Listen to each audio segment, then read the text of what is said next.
we're going to present our organic garden project from the American School of Quito, Ecuador for the GIN conference. The project that we were going to present is an extension of the personal project.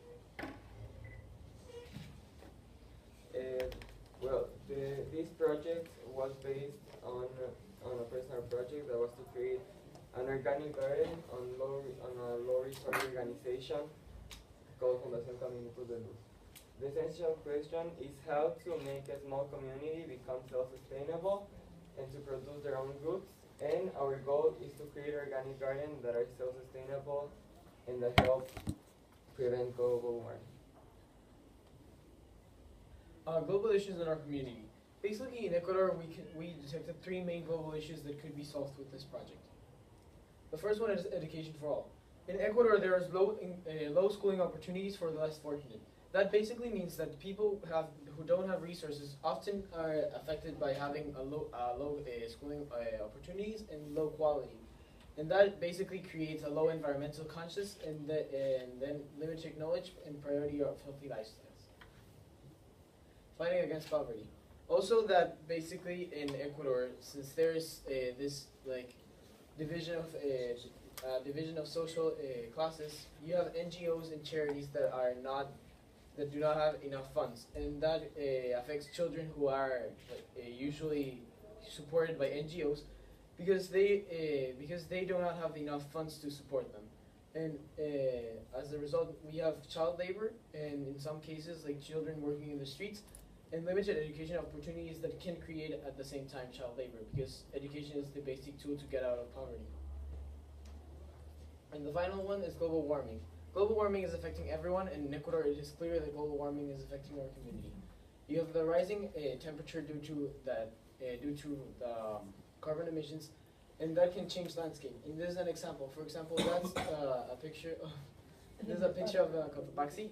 It's a mountain in Ecuador 5 years ago, and this was 2 weeks before we came to this trip. And you can see how clear snow that used to be considered eternal is now limited. And that's only glacier. There's no more snow, just the glaciers on top. The pilot project was, as I mentioned, my personal project, and it was creating an organic garden on a low resource organization called Fundación Caminito de Luz. This project was a success due to the children learned the importance of planting your own food, and they learned how the benefits of having it, and everything was well. So we wanted to expand on other places, such as the one that we did in the organization Cristo de Rey. The action plan. First of all, we decided, based on his personal project, we built upon the idea, and we met with the NGOs and low-profit organizations and presented our proposal. After that, we waited for about a week for a response. And when we got the approval of response, we gathered up the materials and we went to implement our project. We built it ourselves, we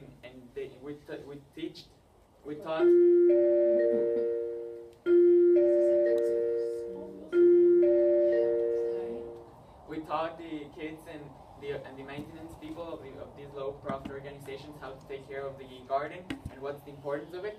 And afterwards, we are going in a certain determined period of time to keep up the maintenance and to slowly give up control of the garden to make it a little bit more sustainable and self-sufficient. Okay, the implementation. We faced many challenges when we started.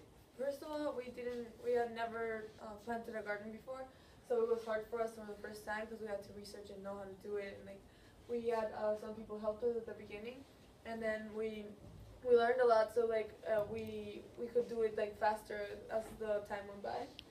And then the space limitations that we had, we went to this research organization, and we didn't have as much space as we wanted it, or we wanted to expand more. We didn't have as much space. And then the limited economical resources. The organization we went to has really low economical resources, so we didn't have any water to take care of it, so we had to buy a lot of things. So we donated all these things to the organization so they can keep up with the project and get the things that we need. But At the end, our goal was fulfilled, and we taught the children how to keep up with the garden and how to maintain it and what's the importance of it, because like it has a lot of vegetables and things like that, which are important for the children's health, and it serves as an educational tool, since the children now know how like to eat healthier and those kind of things. The change, this is how the small plants, we can see that they were just plants, You can see it. and then you see the whole progress and how they grow. And it is important to state that it is the goal for many international organizations to promote the usage of family gardens in order to replace the production of that you do not buy your goods at the supermarket, but rather grow it yourself, because it is healthier, cheaper, and it is more beneficial, and it's beneficial to the environment. Education for all. We targeted how this project targeted each of our global issues. And the first one, it teaches the children we work with and us. It teaches plant growth, how each plant grows, and how we can use that for teaching them natural science. And since they're little children and they usually don't know about this type of things, we could teach them.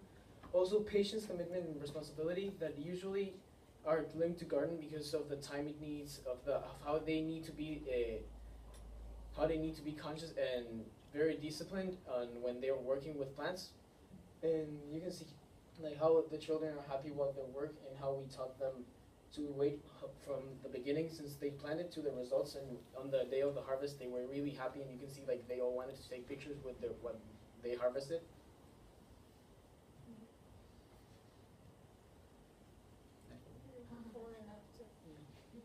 Those are like the children learning how the seed works, how a seed turns into a plant. And fighting against poverty. For these NGOs, the organic garden helps them cut food bills to some point, because it didn't help them completely cut their food bills, because they don't only rely on food on food from the garden, but also it teaches the families how to maintain an organic garden, and that is a potential profitable business. And it also reduces the ability for the economic income of the foundation, because it uses the low resource and they can turn it into something better for the foundation. And global warming. In the end, for our NGOs, that reduces the carbon emissions and energy waste, because that reduces food processing, and it gives 0 food miles. Food miles is a unit that measures how much food needs to cover in distance, like in transportation, from the source to where it is consumed. And since here it was consumed where it is produced, it's 0 food miles, and that reduces carbon emissions. And the second one is that the Royal Institute of Research says that carbon emissions can be reverted by using organic gardening, just because of the food miles that each product produces. To tell you an example, the food miles on average, for an American family, their lunch travels about 1,500 miles in order to get to their plate. Like from production to packaging to the supermarket to your house, it's about 1,500 miles for your lunch. So imagine how much gas is wasted and how much CO2 emissions are produced just to get your food into your table. And that doesn't count like the amount of CO2 emissions that it takes to actually grow it on the large fields. Other benefits for the children and for every one of us, it provides clean food because there are no hazardous pesticides, and it is environmentally friendly because, as you can see, it protects water quality, because usually when there is pesticides, water from the region can become contaminated and polluted, and that affects the soil quality. And by doing this, we can help prevent this on large scales, because when there's large scale plantation, usually the soil quality is diminished a lot. So we can protect that, and also we promote a healthier diet and a healthier life for the children. And did you know that while gardening, you can burn as many as 45 calories during 35 minutes? Oh, 40. In 30 minutes, that you can burn more calories during gardening than aerobics. It's really tough. Yeah, Yeah, it's really Because of our experience. Yeah. because we did it. Yeah. The project's future, well, the main goal is for it to be sustainable, right? So we, as I said before, we follow up on maintenance and we teach the people how to keep it and how to harvest it. Normally, harvesting takes about 60 days from the time you plant the seed, and afterwards we evaluate the success of it. And our pilot project, it was a total success. The second garden hasn't reached harvest point yet, so we are looking on that. And now as we go on, we teach the maintenance and the people from the NGO how to keep it and how to be self-sufficient. Okay. So has any of you guys ever done a garden or anything? Yeah. Oh yeah. Like we said, it was really tiring. Like you said, like 45 minutes. We did a 3-hour time period, like for 2 days, so it was really tiring. But we also wanted to tell you guys that you can build smaller gardens and you can be at home. And so like we couldn't bring the materials such as plants and soil and those kind of things. So we brought food that will like represent a garden. So we're doing an edible garden for you guys, so everyone can taste. Papaya.